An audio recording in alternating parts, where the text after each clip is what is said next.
পালনের সাথে সম্মানিত যিনি অধ্যাপক শুক্র আমিন।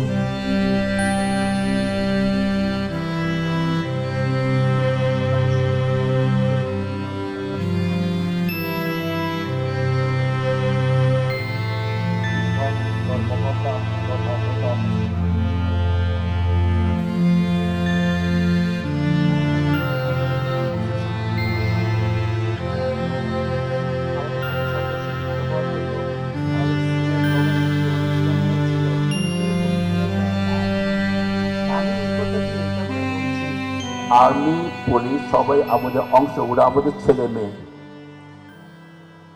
আমাদেরই সন্তান, আমাদেরই ভাই বোন। স্থিতিশীল বাংলাদেশ চাই আমি চাই না এখানে সবসময় কনফ্লিক্ট করে থাকুক। কোনো সব প্রদেশ টিকতে পারে না যদি আর্মি সিভিলিয়ানের মাঝে একটু বন্ধন না থাকে, সম্প্রীতি না থাকে।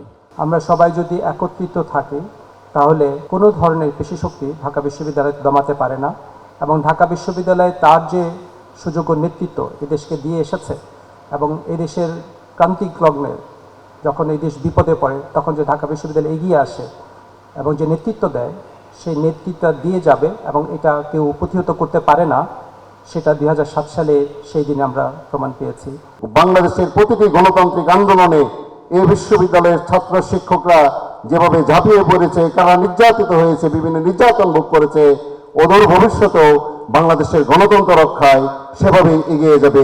এইটাই আমাদের 23শে আগস্টের অঙ্গীকার। এই ধরনের ঘটনা যাতে ভবিষ্যতে ঢাকা বিশ্ববিদ্যালয়ে না ঘটে সেই জন্য আমাদের সবসময় সচেতন থাকতে হবে এবং এই দিন স্মরণ করার মাধ্যমে আমরা আবারও একবার স্মরণ করিয়ে দিতে চাই যে এখানে ঢাকা বিশ্ববিদ্যালয়ে আমাদের সহকর্মীদের উপর, আমাদের ছাত্রদের উপর অন্যায় করা হয়েছে, অবিচার করা হয়েছে। এর একটা প্রতিবাদ স্বরূপ আমরা ঢাকা বিশ্ববিদ্যালয়ে কালো দিবস পালন করি। আমাদের কাছে বিভীষিকাময় ছিল 7 এবং 8 সাল।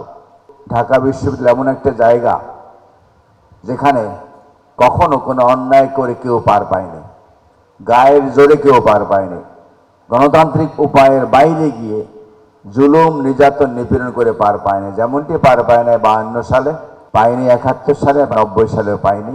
কিন্তু ঢাকা বিশ্ববিদ্যালয়ে যে দাগ এবং যে ক্ষত লাগিয়ে গেছে সেটা কখনো ভুলবে না।